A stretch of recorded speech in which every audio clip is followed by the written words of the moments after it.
making everything your fault.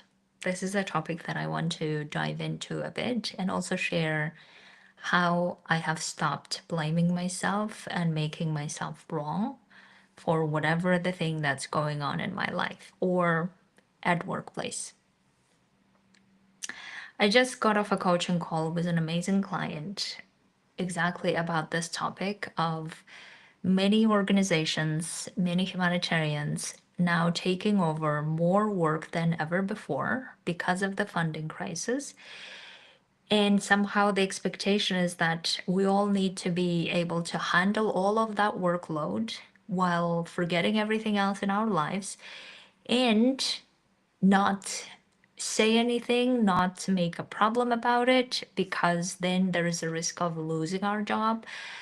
And then somehow being able to deal with them. And on top of this, the more we don't manage to do all of that workload that we're not even supposed to be doing on our own to begin with, then we start blaming ourselves for how we're not managing this, how we're not managing that, how we should do this and do that, and then feeling like so bad about ourselves. And at the same time, everyone telling that you need to take care of yourself and you need to be at your best and all of this, and then feeling like we're not even getting close to that level, right? So you can probably relate to this whether you work in the field location or whether you work in emergency, especially in emergency, or whether you work in HQ covering emergency, or maybe in HQs where emergencies happen even without any wars, right? So in that moment, it is very easy for everyone's brain, it seems like, to take on everything as this is my fault. This is my problem, or something is wrong with me, or like certain things that are not happening in our personal life, and then we blame ourselves for it, and then get stuck in the never ending I'm not enough, I'm a failure, I am this person, I'm that person, I shouldn't be this way, I don't want to be this way, but I am, and then get stuck in that loop and never come out. Probably many of you can relate to this. So, whatever that situation is, if we keep taking everything our fault, if we keep taking everything our us to blame or someone else to blame, then you also know that we are reinforcing more of the identity of I'm not enough. We're reinforcing more of the identity of I am a failure. We are reinforcing more of how something is always wrong with us. That's what we're doing, right? We're not even aware that that's what we're doing probably many of the time, but that's exactly what we're doing. We are reinforcing this is who I am, that's not what I like, and we keep self-rejecting ourselves. And then there is also another assumption that probably many of you have had, which is if we're not punishing ourselves, if we're not constantly blaming ourselves, then we're not going to improve. And somehow there is this assumption that the improvement comes only through blaming and self rejection and punishment. It can't come from just without any of this and learning how to be the person we want to be. And I would like for all of you, whoever is having these type of assumptions, start questioning them.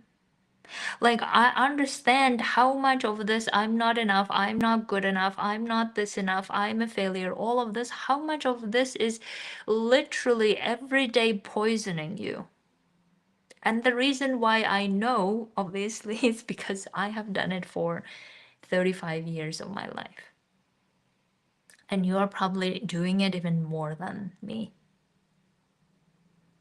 Right? So,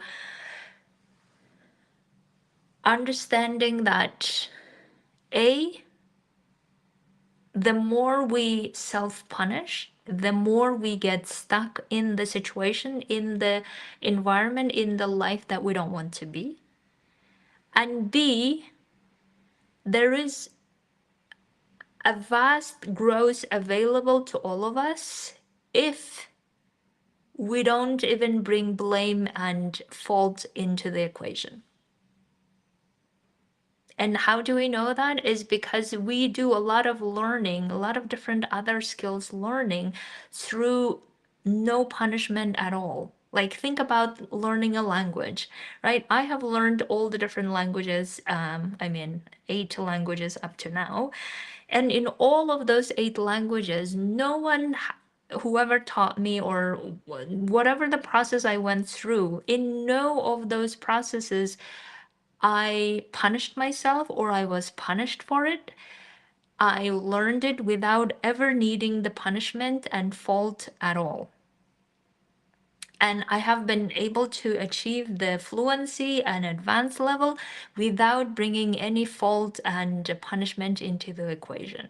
So that shows that it is possible to learn whatever the thing that we want to learn without ever punishing ourselves or making it our fault.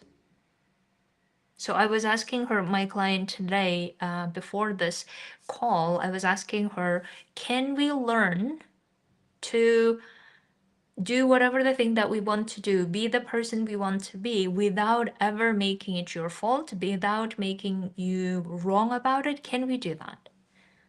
Right? Have we even explored doing that? And if we haven't, and if that's your case as well, like my clients, if you haven't done that, ask yourself why. Why haven't you allowed yourself to go through life achieving whatever the thing that you want to achieve without making it wrong about you? Right? So therefore, the way that I have resolved this all once and for all, so I don't have this problem at all anymore. I think I haven't had this problem for a long time now, where I just don't blame myself or others for anything anymore. I just feel like, why should there be even a culprit in this? Like, in my growth, in my life purposes, why should there be a culprit? Right? I don't want to sign up to the patriarchal oppression of never-ending women's oppression. I don't want to sign up to that and continue applying that to my life. It doesn't make sense. So therefore, the way that I started understanding first is that, okay, can I grow and achieve whatever the thing I want to without making it wrong about me or without making it about me at all and without making it my fault? Can I do that? And I realized I could. And the reason why I never even explored that option was because I just took over all the patriarchal oppression, all the other adult people's way of living, where they all punish themselves for things not going their way or not meeting expectations of other people. And I refused to continue applying their logic to my life. So then I started looking at, okay, if it is no longer my fault, if if I'm not wrong about anything, meaning that about my growth and how I'm solving things, if I'm not wrong about it, then how do I want to solve it if I don't make it about me eternally, like inherently something is wrong with me or inherently something is bad or whatever? If I don't do that anymore, and plus, by the way, I have solved the worthiness issues that helped me a lot to get rid of all of those. It is me again. I'm not enough. I'm not this. I'm not that. I stopped doing all of that, right? So then once I started realizing that, okay, I don't need to make myself wrong for failing. I don't need to make myself wrong for not being able to achieve all the things that I'm magically supposed to achieve. Then how am I going to solve this problem? Excuse me. Just like I would be doing it when it comes to learning a language. So, for instance, let's say that I'm having a lot of emotional issues or I'm having a lot of suppressed emotions, emotions I'm avoiding, and I don't really know how to deal with them. Then, instead of making myself wrong for how I'm never the person who can get her shit together, I'm then exploring from the perspective of, okay, if the emotions were just like languages, and emotions were the words that I need to understand, and I need to look at what they actually mean, what combination, they go together, and start understanding from that perspective, then I can start learning, okay, this is how processing emotion looks like. This is what emotion is. This is how it's impacting me. This is how I can handle it. This is how I want to learn about it. This is how I want to stop suppressing it. This is how I want to stop avoiding it, right? And I start looking at it from that perspective and getting to apply it into my own life. The same goes for any other phrases like I'm a failure, I'm a disappointment, or I'm disappointed with myself, whatever the thing that we beat ourselves up with. Instead of beating ourselves, because we're no longer using the fault and wrong and all of this as an equation, right? So if we're not using that anymore, then we're looking at, okay, if I keep making myself a failure, if I keep feeling myself like a failure, if I keep concluding and assuming of myself as a failure, then this is how I'm showing up in my life. And if I don't like the way that I'm showing up in my life, or if I don't like my experience of how my life is, sorry, I just wanted to turn on my light. And if I don't like it that way, then how else do I want to look at this? What else, what am I going to do with this, right? What am I going to do with I'm a failure that keeps coming up all the time, constantly? What am I going to do with it? And there are a lot of different techniques that we can apply, but one of the ones that I like doing is this really how I want to see and feel myself? And then my brain is like, no, this way of seeing and feeling myself feels horrible. Then I say, okay, how else then do I want to see myself? Because being bad, wrong, not enough, all of this I have done, and I'm so sick of it, sick and tired of doing that.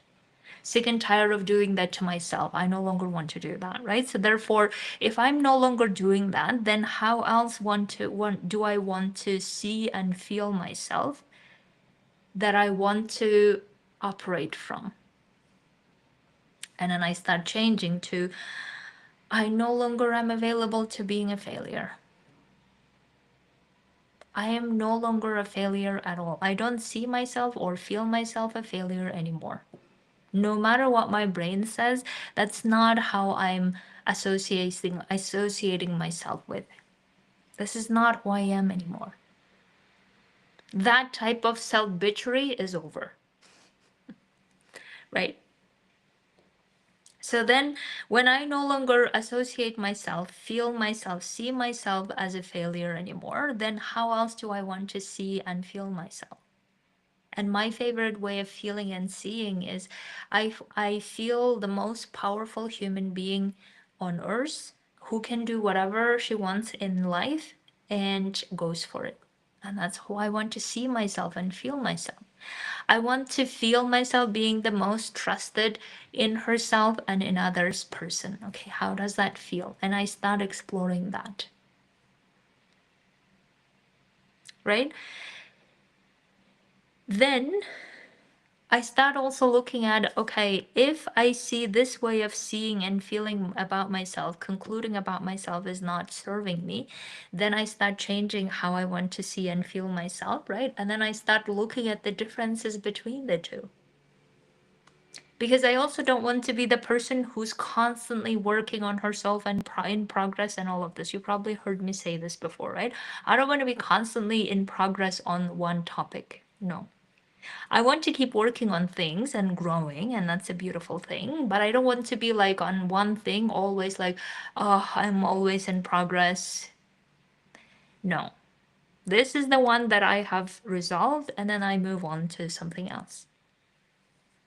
So then let's say that I think a lot of people have difficulty with, oh my God, I hurt their feelings, and I don't want to hurt their feelings, or this is my fault, I'm the reason, and all of this, and we get carried away by making ourselves responsible for other people's emotions. And this is when I start looking at, okay, do I want to be responsible for other people's emotions? Why am I trying to control other people's emotions? I always try to communicate in the best way possible without offending, hurting anyone. This is just who I am. But even then, if they take it as an offense or hurtful way, I would like for us to understand why they're taking it that way. That's not how I meant. So I can have the conversation with them if they allow, right? If they would like to. But also, I trust myself in others as to how we are adults and able to have a conversation where, in case there is a misunderstanding, we can work through things instead of me constantly being vigilant and on toes, or what is it called, on eggshells, and keep trying to look at, okay, did I offend someone or no, do I said this or no, keep overthinking. I don't want to do that because that's a waste of my energy and time.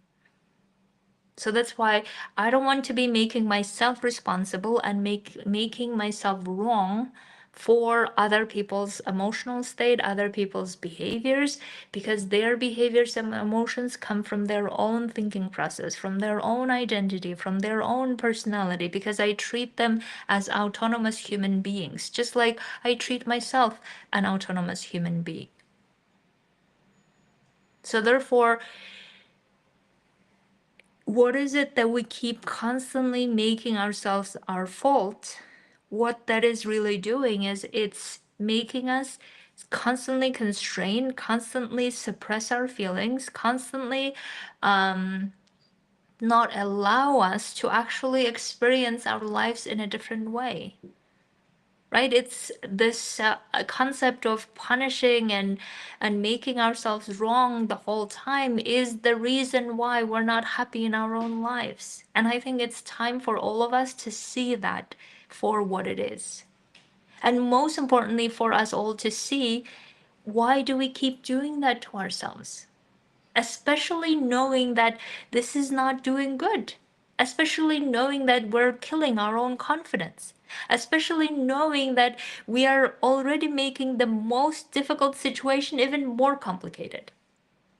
Right? We're dealing with the unemployment, we're dealing with the uncertainties, we're dealing with the funding crisis, we're dealing with a lot of workload that no one else to do, we're dealing with other people's stress level situations, we're dealing with a big room of people who are suffering with their own constraints and difficulties. We're dealing with all of them, and on top of that, we're adding how everything is our fault. Do you see how complex that we're making for our own lives? And if we keep doing it, then we're not available for our own personal lives. We're not available for our loved ones. We're not available to start building the relationship we want. We're not available to enjoying life a bit while all of this going on. Because of all of this, like constantly wanting to make ourselves wrong and wanting to punish ourselves so that allegedly we grow and improve ourselves,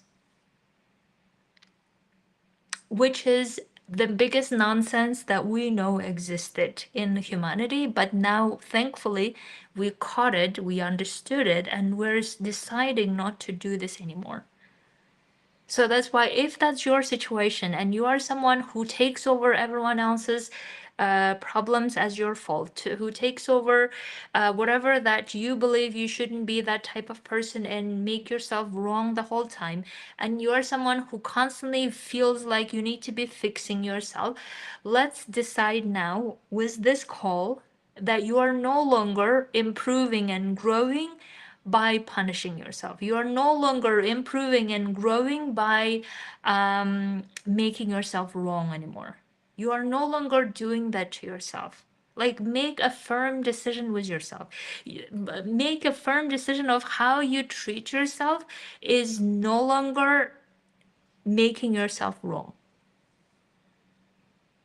And if you really did make something wrong and someone were pissed and whatever's happened, they're going to come over and tell you that. And then if you realize that yes, you did wrong, you can always apologize. And I'm not saying don't do that and be an asshole, obviously.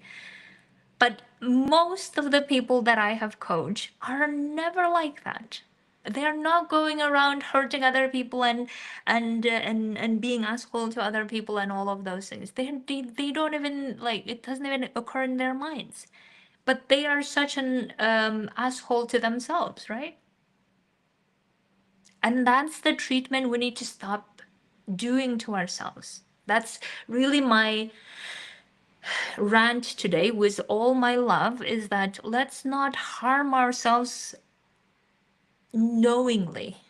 Like, I think most people understand on, or even like observe themselves how they're hurting themselves, but they're not willing to do something with it. And here is my appeal to all of you who are doing this. Let's decide not to treat ourselves that way anymore.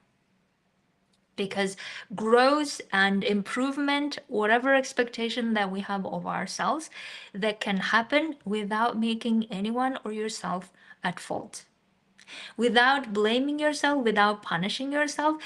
That's the way it should be. That's the way that growth happen better.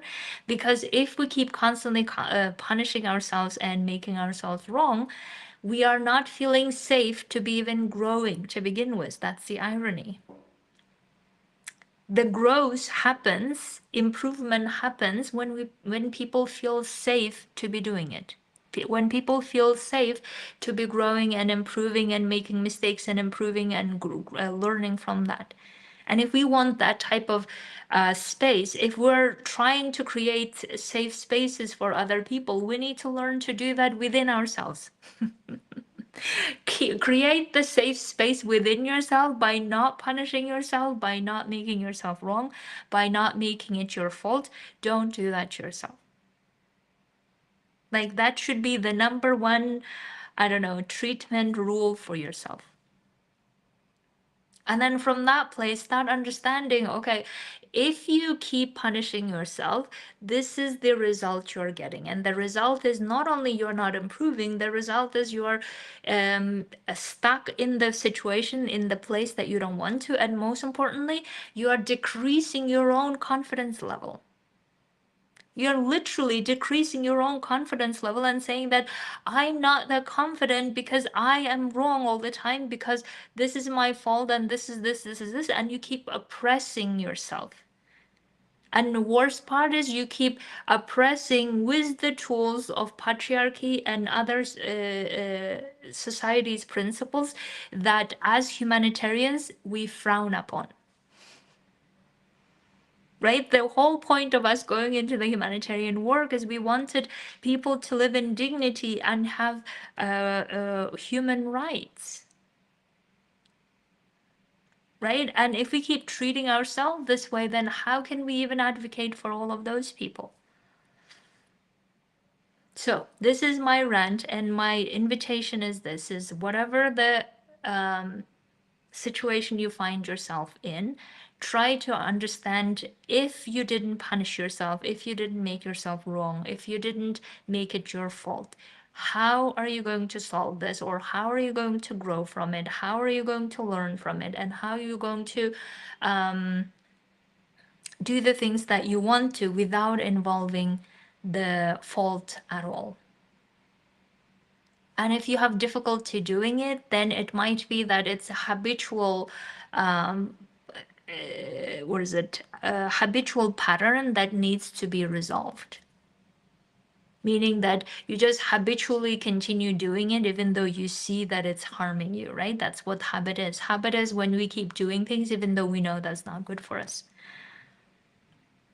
So if that's a habitual thing, then you need to start either getting coaching or going to therapy, whatever it is that you do. But you start being so aware of what's happening and how this is impacting you and your confidence level, your safety level. And the more you start being aware of it, then your brain start asking, like, why are we even doing that to ourselves, right? And then you start making the change there. And I really want this change for you, because otherwise it will be constantly war inside of us while we are trying to function in the world as humans. And it's already a challenging time. And if we keep adding that war to us on top, then it becomes very unbearable to continue. And because so many of us are going through this, I just feel so strong to talk about it in a way that I hope that I'm getting to you. I hope that I'm getting or arriving with my message. And if you still have questions and difficulties and all of these challenges to put this into practice, what I'm saying, then come coach with me. I would love to support you in this, because I would love for you to know how it feels when you no longer make anything wrong about you, you no longer make anything your fault anymore. You start looking at it from a very healthy perspective of, okay, what needs to be done, how you would like to do it, how you would like to solve it. That is the greatest place to be in. And I would like for you to come to that. Okay, my dears, have a beautiful week and weekend. I will have the podcast tomorrow coming out as well. So have a listen to that as well. And if you have questions, would like to coach, there is a description below.